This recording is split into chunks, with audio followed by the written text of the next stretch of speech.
नमस्कार, मैं हूं आपके साथ मयंक मिश्रा। आज 6 तारीख है और मैं सीधा पॉइंट पे आना चाहूंगा। बेहद अहम खबर आई है ईरान से।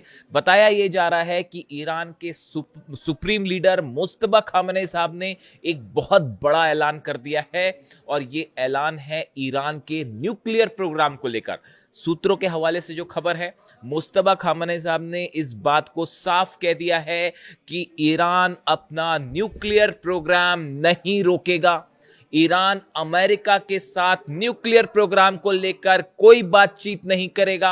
ईरान अमेरिका के साथ न्यूक्लियर मुद्दे पर कोई डील नहीं करेगा। अब देखिए, ये फिर से एक संयोग है। मैंने 2 दिन पहले ही जो वीडियो था, आप उस वीडियो को देखे, मैंने उसमें ये बात कही थी कि अब जो हालात हैं उसमें ईरान न्यूक्लियर मुद्दे पर कोई बातचीत नहीं करेगा। कई लोग मुझसे सवाल कर रहे थे कि ये ओमान और ईरान की जो बातचीत हो रही है, क्या डील हो जाएगी? देखिए, ये कोई डील नहीं है, इस बात को समझिए। ईरान ने ओमान के साथ मिलकर हॉर्मूज को लेकर अपने नियम, अपनी शर्तों के मुताबिक कुछ नियम बनाए हैं, जिसमें अमेरिका का कोई रोल नहीं है, जिसमें डोनाल्ड ट्रंप को शामिल नहीं किया गया है। आप तमाम एनालिसिस कर लीजिए इसका, आपको ये बात निकल के मिल जाएगी कि ईरान हॉर्मूज में जो कुछ कर रहा है अपनी शर्तों पर कर रहा है। ये कोई अमेरिका के साथ डील नहीं है और इसको डील या समझौता कहना बिल्कुल गलत होगा। तो अगर किसी को ऐसा लगता है कि ईरान कोई डील करने जा रहा है, ऐसा बिल्कुल नहीं है। हॉर्मूज में ओमान के साथ मिलके ईरान ने नेविगेशन को लेकर अपने रूल्स बनाए हैं कि जहाज कहां से आएंगे, कहां जाएंगे। इस पर हो सकता है आखिरी मुहर लग जाए। ये हॉर्मूज के मैनेजमेंट का ईरान और ओमान का फैसला है, बायलैटरल। इसमें अमेरिका की साहब कोई भूमिका नहीं है। ये कोई डील नहीं है अमेरिका के साथ। इसीलिए जेडी वेंस कह रहे हैं कि US vice president JD Vance defends the Trump administration handling of Iran negotiation, calling the task messy and Iranian officials extraordinarily difficult people. JD Vance कह रहे हैं कि ईरान के जो नेता हैं वो बहुत डिफिकल्ट हैं, उनके साथ डील करना, बातचीत करना बेहद मुश्किल है। जब आप अली खामेनी साहब को शहीद करेंगे तो फिर ऐसा ही होगा। ईरान में बेगुनाह लोगों का खून बहाया जाएगा, 168 बच्चियों की हत्या की जाएगी, केशम आइलैंड में छोटे बच्चों को मारा जाएगा, तो फिर उसका नतीजा यही होगा। और देखिए, मैंने आपको पहले ही कहा था, ईरान न्यूक्लियर मुद्दे पर कोई बातचीत, कोई डील नहीं करेगा। और अब ये कोइंसिडेंसी कह लीजिए कि अभी 48 घंटे हुए हैं, ये बात मैंने अपने वीडियो में रखी थी और अब खबरें हैं कि ईरान के सुप्रीम लीडर ने इस बात को साफ कर दिया है कि किसी तरह का न्यूक्लियर निगोशिएशन अमेरिका के साथ, डोनाल्ड ट्रंप के साथ नहीं किया जाएगा। जो उन्होंने बड़ी बात कही है, परमाणु प्रोग्राम ईरान नहीं रोकेगा। ये बहुत बड़ा ऐलान है मुस्तबा खामनेई साहब का। इस ऐलान ने बहुत सारी चीजों को हरी झंडी दे दी है। आप समझ रहे हैं मैं कहना चाह रहा हूं, क्या कहना चाह रहा हूं? बहुत सारे प्रोग्राम्स को हरी झंडी दे दी गई है। इसके साथ उन्होंने ये कहा, अमेरिका के साथ दबाव में किसी तरह की कोई बातचीत या डील नहीं की जाएगी। ये साफ ऐलान कर दिया गया है कि अमेरिका के साथ कोई दबाव नहीं चलेगा, अमेरिका का किसी तरह का कोई दबाव में कोई डील, कोई बातचीत नहीं की जाएगी। दूसरा बड़ा ऐलान है मुस्तफा खामेनी साहब का। तीसरा, ईरान की सेना हर हमले का करारा जवाब देगी। बताया जा रहा है उन्होंने आईआरजीसी सेना को, सुप्रीम सिक्योरिटी काउंसिल के सदस्यों को यह बात साफ कर दी है कि ईरान पर अगर कोई भी हमला होता है तो बिना देर किए उसका करारा जवाब दिया जाए। अगर ईरान के एनर्जी स्टेशंस पर हमले होते हैं, ऑयल स्टेशंस पर हमले होते हैं, तो उसका फौरन और उससे बड़ा जवाब दिया जाए।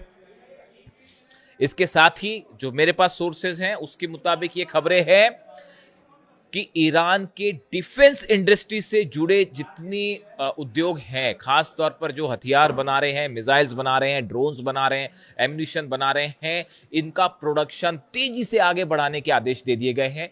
कि वहां देखिए, ईरान में नॉन स्टॉप मिसाइल्स बनती हैं, ड्रोन्स बनते हैं, और अब ये आदेश आ गए हैं कि इसकी स्पीड और बढ़ाई जाए। बेहद ही गौर करने वाली बात है। उन्होंने ये भी साफ कर दिया है कि ईरान का हर फैसला वो होगा जो ईरान की जनता चाहेगी और ईरान के इंटरेस्ट में होगा, ईरान के हित में होगा। ये 5-6 बातें उन्होंने कही हैं। ये एक एग्रेसिव स्टैंड बताता है ईरान का, और खासकर न्यूक्लियर प्रोग्राम को लेकर ये कहना कि ईरान न्यूक्लियर मुद्दे पर कोई बातचीत नहीं करेगा, ये वही स्टैंड है जो कासिम सुलेमानी साहब का था, ये वही स्टैंड है जो अली खामेनी साहब का था, और उसी स्टैंड पर अब मुस्तफा खामेनी आगे बढ़ रहे हैं, बल्कि शायद एक कदम। इसका मतलब जो है, देखिए इसीलिए मैंने अपना थंब दिया है कि अब ट्रंप देखेगा ईरान का एटम बम। क्या इसका मतलब ये निकाला जाए कि ईरान ने अब ये महसूस कर लिया है कि अब वक्त आ गया है एटम बम बनाने का? क्या अब वक्त आ गया है एनरिचमेंट को उस लेवल पर ले जाने का जो पहले रुका हुआ था? देखिए, अली खामेनी साहब ने न्यूक्लियर बॉम्ब नहीं बनाया, वो हमेशा इस बात को कहते रहे कि हम ऐसा कोई हथियार नहीं बनाएंगे, तो उनको हमला करके आपने शहीद कर दिया। जो शख्स, जो नेता ईरान के न्यूक्लियर बम बनाने के पक्ष में नहीं थे, उनको हमला करके आपने शहीद कर दिया, और उसका नतीजा यह है कि अब ईरान का न्यूक्लियर बम हो सकता है। कई लोग ये कह रहे हैं कि ईरान अब न्यूक्लियर बम बनाएगा और डोनाल्ड ट्रंप देखेंगे कि कैसे ईरान जो है वो अपने आप को न्यूक्लियर शक्ति घोषित करेगा। क्या पूरा मामला उस दिशा में आगे बढ़ रहा है? देखिए, इसकी वजह है, इसकी 2-3 वजह हैं। पिछले कुछ वक्त में ये जितने वॉर हो रहे हैं, इस बात को समझिए आप, ये जितने वक्त वॉर हो रहे हैं, चाहे रूस और यूक्रेन की जंग हो, चाहे अमेरिका ईरान की जंग हो, इजराइल का लेबनान को लेकर, गाजा को लेकर जो स्टैंड है, उधर नॉर्थ कोरिया के ऊपर दबाव है, आप देखिए ये जितने हालात हैं ये खत्म नहीं हो पा रहे, खत्म नहीं हो पा रहे। एक बार जंग शुरू हो रही है, वो चलती जा रही है, एक हमला इनका, फिर एक हमला इनका, फिर सीज फायर, फिर हमला, फिर हमला, ये खत्म नहीं हो रहा। लेकिन हमले कहां नहीं हो रहे, जरा नोट करिए आप। नॉर्थ कोरिया पर अटैक हुआ क्या? नहीं हुआ। क्यों नहीं हुआ? क्योंकि न्यूक्लियर बॉम्ब, क्योंकि डिटरेंस है। ईरान में अब बड़ा वर्ग ये बात को मान के चल रहा है कि ये जो बार बार का तमाशा करते हैं अमेरिकन और डिप्लोमेट्स, और जो इस तरह की बातें होती है कि बयान आते हैं कि अब जो है वो बातचीत होने वाली है, पहले पिटने लगते हैं तो बोले साहब बातचीत कर लेते हैं, फिर हमला कर देंगे, फिर बातचीत कर लेंगे, फिर कभी हॉर्मुज पर हमला कर देंगे, फिर कभी नेवल ब्लॉकेट कर देंगे, फिर कहेंगे बहुत अच्छी बातचीत हो रही है। इसको अगर खत्म करना है, ईरान के ऊपर 30 साल से जो सैंक्शंस लगे हैं, अगर इसको खत्म करना है तो ईरान का एक बहुत बड़ा वर्ग ये मानता है कि एटम बम बना लिया जाए, एटम डिटरेंस घोषित कर दिया जाए, एटम बम जो है उसका परीक्षण कर लिया जाए, ताकि मामला ही खत्म। उसके बाद पूरा समीकरण बदल जाएगा। ये मुस्तफा खामेनी साहब का जो बयान है वो कई बातें शो करता है कि अमेरिका की ये पॉलिसी कि ईरान को दबाया जाए, हमले करके झुकाया जाए, दबाव डाल के न्यूक्लियर डील करवाई जाए, ये पॉलिसी पूरी तरह से डोनाल्ड ट्रंप की फेल हो गई है। पहले दिन से हम ये बात कह रहे थे कि अली खामेनी साहब को किसी कीमत पे आप उन पर दबाव नहीं डाल सकते। वो ईरान के सुप्रीम लीडर हैं, और देखिए मैं बार बार इस बात को पूछता हूं कि वो उन्होंने अपने जीते जी, जब तक वो हमारे बीच रहे, वो जिंदा रहे, उन्होंने अपने रहते रहते ईरान के लिए वो पॉलिसीज बना ली कि आने वाले कई सालों तक कोई ईरान को छू भी नहीं सकता। उन्होंने ऐसी बुनियाद बना दी जिसके ऊपर अब जो ईरान खड़ा हुआ है उसको ना अमेरिका हरा पा रहा, ना इजराइल हरा पा रहा, ना अरब देश हरा पा रहे, ना यूरोप हरा पा रहा, ना कोई सैंक्शंस काम कर रहा, ना हॉर्मुज। सब करके देख लिया, बमबारी करके देख ली, टॉम हॉक मार के देख ली, F-35 मार के देख लिए, जंग करके देख ली, सैंक्शन लगा के देख लिए, लेकिन अली खामेनी साहब ने ईरान को उस किले में बदल दिया, मजबूत किले में, जिसको कोई नहीं जीत सकता। ये योगदान है इतिहास में अली खामेनी साहब का, जो हमेशा याद रखा जाएगा। कम से कम मैं जितना समझता हूं, देखिए 20-25 सालों से मैं इंटरनेशनल रिलेशंस को एनालाइज कर रहा हूं, और जो मेरा आकलन कहता है उनके बारे में, इसीलिए मैं बार बार कहता हूं कि he was not only a supreme leader, but he was one of the best military commander the world have ever seen. बेहतरीन मिलिट्री कमांडर थे। आप उनका विजन देखिए, और उसी रास्ते पे अब मुस्तफा खामेनी बल्कि उनसे एक कदम आगे बढ़ के चल रहे हैं। अच्छा, एक बड़ी इंटरेस्टिंग बात और है, मैं थोड़ा इधर उधर हो रहा हूं आपसे, एक बड़ी इंटरेस्टिंग बात है।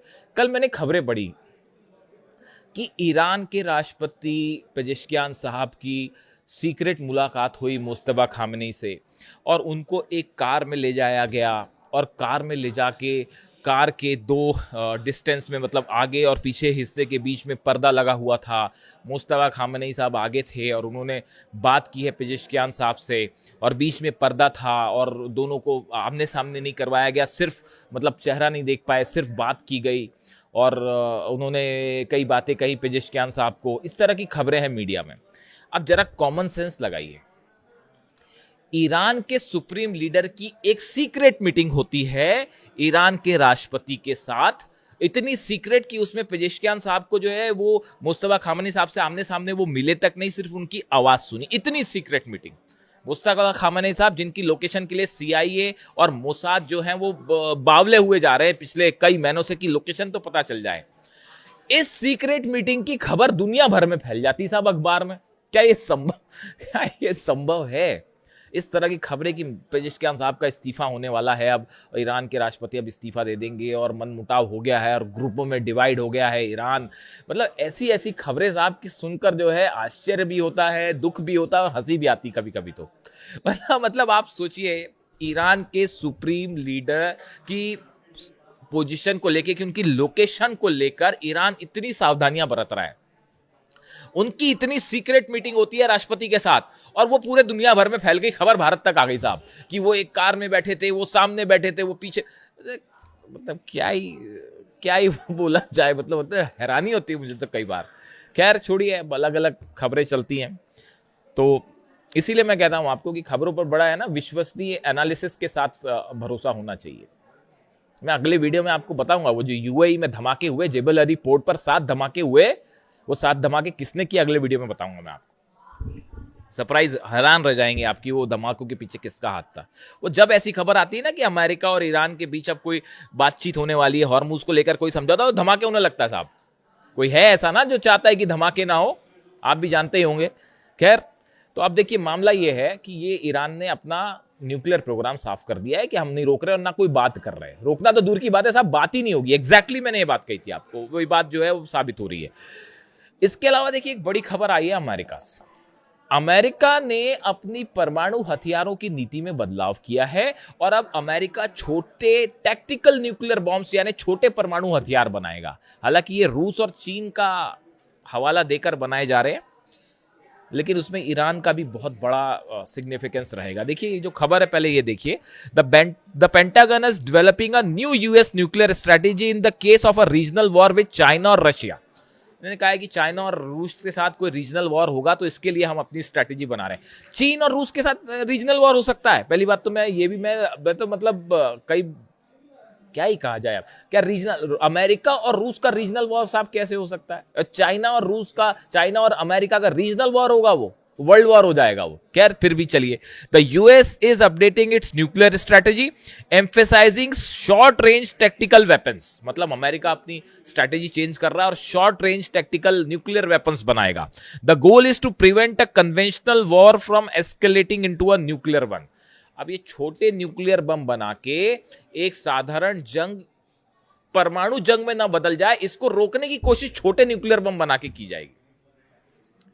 तो मेरी समझ के तो बाहर है। अब ये छोटा न्यूक्लियर बम, जो टैक्टिकल न्यूक्लियर बम क्या होता है, उसको अगर आप एकदम सरल भाषा में समझें तो एक छोटा न्यूक्लियर बम होगा जिसमें बहुत बड़ा धमाका नहीं होगा। मतलब ऐसा नहीं होगा कि किसी देश पे डाला तो पूरा देश तबाह हो जाए। एक छोटे लिमिटेड हिस्से में न्यूक्लियर बम से धमाका होगा और इसमें यूरेनियम का भी इस्तेमाल होता है बम में, और एक लिमिटेड एरिया में उसका रेडिएशन होगा। लेकिन साहब रेडिएशन तो होगा, समझ रहे हो आप? मतलब आप ये एक ऐसी बात कर रहे हैं, आप इसका इस्तेमाल करने का कोई सवाल ही नहीं उठता। आप छोटा न्यूक्लियर बम फोड़ें चाहे बड़ा न्यूक्लियर बम फोड़ें, उसका नतीजा वर्ल्ड वॉर होगा। और मिनट्स भी नहीं लगेंगे कि नॉर्थ कोरिया से जो है मिसाइल दाग दी जाएंगी, रूस से मिसाइल दाग दी जाएगी, चीन से मिसाइल दाग दी जाएगी। This is just a failure policy. ये आप इस तरह की बात करना कि हम छोटे न्यूक्लियर बम बनाएंगे और इससे कोई बड़ी जंग रोक देंगे, आप छोटा बड़ा कुछ भी करिए, आपने अगर न्यूक्लियर बटन दबाया, सामने वाला देश रूस, पुतिन नहीं वेट करने वाले, ना जो है वो चाइना वेट करेगा, ना नॉर्थ कोरिया वेट करेगा। पता नहीं दुनिया में क्या क्या हो जाएगा। तो मेरे हिसाब से तो ये पॉलिसी अजीब व गरीब है बहुत ज्यादा। लेकिन जिसने भी अब जो सोच रहा है इस पे, तो फिलहाल अमेरिका इस पर काम कर रहा है। इसके बाद ये सवाल उठने लगे अचानक कि क्या ईरान के लिए ये बनाया जा रहा है? तो ईरान पर आप न्यूक्लियर बम फेंकेंगे तो ईरान क्या करेगा फिर? उस दौरान ईरान क्या करेगा उस समय? ईरान जवाब देगा ना उसका। तो फिर इजराइल का आप जो है वो न्यूक्लियर स्टेशन जितने हैं वो कैसे बचेंगे? आप भी सोचिए जरा, अरब के ठिकाने कैसे बचेंगे? तो ये इसका पता नहीं मुझे क्या है इसका कैलकुलेशन, डिफेंस एक्सपर्ट ही बेहतर बताएं। लेकिन खबर तो खबर है, ये है मामला कि अब अमेरिका छोटे न्यूक्लियर हथियार बनाएगा। देखिए अब ये मामला जो है वो एक ऐसी जंग की तरफ बढ़ रहा है जिसका कोई हल नहीं है। इसका हल एक ही है कि अमेरिका, डोनाल्ड ट्रंप अपनी हार स्वीकार करें और हॉर्मुज छोड़ के निकल जाएं, अरब बेसिस खाली करें। यही ईरान चाह रहा है कि भाई आप भी शांति से रहो, हम भी शांति से रहो, हमारे मामले में आप मत दखल दीजिए। हमारे मामले में ये न्यूक्लियर बम, ये बात जो है बिल्कुल स्वीकार करने लायक ही नहीं है कि ईरान न्यूक्लियर बम बना के उसका इस्तेमाल कर देगा। अरे इस्तेमाल कर देगा तो आज का ये जमाना है ही नहीं ऐसा भाई साहब कि अगर कोई देश न्यूक्लियर बम का इस्तेमाल करे तो वर्ल्ड वॉर ना हो, सब कुछ खत्म हो जाएगा। अब ऐसा थोड़ी कि रेडिएशन जो है अगर होगा मान लो, तो रेडिएशन ये देखेगा कि नहीं मैं सऊदी की जो है वो लैंड में नहीं घुसूंगा, रेडिएशन मैं उसमें या यूएई में नहीं करूंगा, या जॉर्डन में नहीं करूंगा, या इसराइल में नहीं करूंगा, या ईरान में नहीं करूंगा। रेडिएशन रेडिएशन होता है, किसी भी तरह का रेडिएशन रूस भी खत्म कर देगा, यूरोप भी खत्म कर देगा, अरब भी खत्म कर देगा, इसराइल भी खत्म हो जाएगा। यहां पर न्यूक्लियर धमाके वाली कोई संभावना ही नहीं है। ये बेमतलब की बात है कि ईरान के न्यूक्लियर प्रोग्राम के नाम पर ईरान पर जंग थोपी गई। ये वैसा ही गलत था जैसे वेपन ऑफ मास डिस्ट्रक्शन बोल के सद्दाम पर हमला किया गया था। ये बिल्कुल वैसी ही बात है साहब, इसमें कोई डिफरेंस नहीं है। खैर फिलहाल ईरान की तरफ से मैं इस वीडियो में आगे नहीं जाना चाह रहा। इसके अलावा एक दो खबरें और हैं। हूती ने 2 जहाज सऊदी के और ठोक दिए हैं। 2 और जहाजों में धमाके की खबर है। कल तक 8 थे, आज के 2 और लगा लीजिए, 10 जहाज सऊदी के जला चुका है हूती। 2 जहाजों पे धमाके की खबर है। वैसे ही हॉर्मुज में भी जो 2 जहाज जो हैं वो ठोक दिए गए हैं और निश्चित रूप से ईरान की तरफ से ठोके गए हैं। 2 जहाज हॉर्मुज में जले हैं, 2 लाल सागर में जले हैं, 2 सऊदी के जहाज हैं। 2 ये जहाज हॉर्मुज में किसके जलाए गए हैं, जैसी जानकारी आएगी वो मैं आप तक पहुंचाऊंगा। और जो हूती की तरफ से कहा गया है tankers with ballistic missiles including Dessie in the Gulf of Aden and Wafa near Yanbu in the Red Sea, ये 2 जहाजों पर हमले हुए हैं। Saying the attacks are the part of maritime blockade campaign, ये हूती की तरफ से कहा जा रहा है।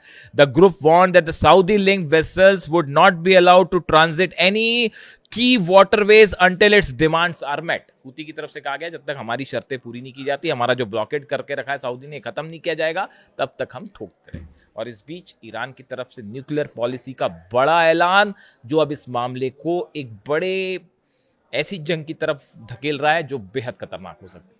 वीडियो कैसा लगा कमेंट करके जरूर बताइए। आपके हर कमेंट में पढ़ने की कोशिश करता हूं। Thank you so much.